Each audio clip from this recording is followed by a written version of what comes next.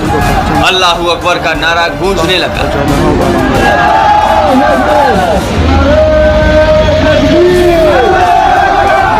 रात के 8 बजे काबुल की संसद मरियम डर और खौफ में थी, लेकिन रात 9 बजे आतंकवादियों के मारे जाने के बाद पाकिस्तान मुर्दाबाद का नारा लगाकर वो सड़कों पर आ गई।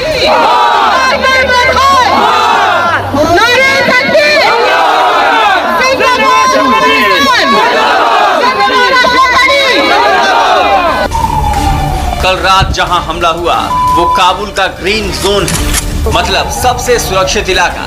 इसी इलाके में अलग अलग देशों के राजदूत रहते हैं, अफगानिस्तान के बड़े बड़े अफसर रहते हैं, लेकिन उसके बावजूद आतंकवादियों ने हमले के लिए इस ग्रीन जोन को चुना।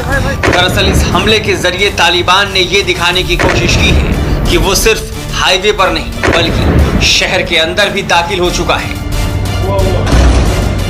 खासतौर पर ये जो पूरा एरिया है, शहरों का जो एरिया है, ये भीड़भाड़ वाला इलाका है और ठीक पीछे की तरफ इमरजेंसी एक्सेस के पास डिफेंस मिनिस्टर का घर है। इसीलिए जैसे ये ब्लास्ट हुए उसके बाद स्टैंड ऑफ फायर हुआ और अफगान सिक्योरिटी फोर्सेस ने चारों तरफ से घेराबंदी कर जो आतंकी जो तालिबानी सस्पेक्ट किया जा रहा है वही उन लोगों को न्यूट्रलाइज किया। लेकिन गंभीरता इस बात की है कि अभी तक ये कहा जा रहा था कि तालिबान काबुल तक नहीं पहुंचा है और जो बाहर के एरियाज हैं वहां को उन एरियाज को डोमिनेट कर रहा है। लेकिन पिन पॉइंट ऑपरेशंस में अफगान सिक्योरिटी फोर्सेस लगातार इनको न्यूट्रलाइज कर रही है, साथ में इनके जो बड़े ठिकाने हैं उनको ध्वस्त कर रही है। लेकिन अभी की सबसे बड़ी खबर यह है कि जो डिफेंस मिनिस्टर का घर है उसके पास एक एक करके 3 बड़े धमाके हुए और इन धमाकों के बाद लगातार क्रॉसफायर किया गया।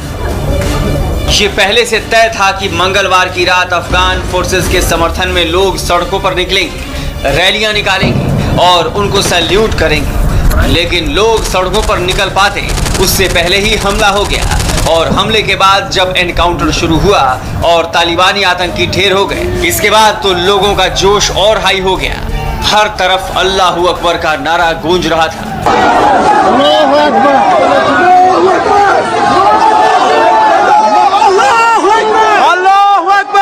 हम जहां पर हैं यहां से करीबन 1 किलोमीटर के एरियल डिस्टेंस पर ये तेज धमाके हुए, उसका असर चारों तरफ दिखाई दिया। लेकिन 9 बज चुके हैं और ये काबुल की जनता है जो कि अल्लाहू अकबर, क्योंकि उनको आज ये कहा गया था कि सभी अफगान स्पेशल फोर्सेस और अफगान फोर्सेस के लिए एक साथ बोलेंगे, वो चारों तरफ गूंज रहा है।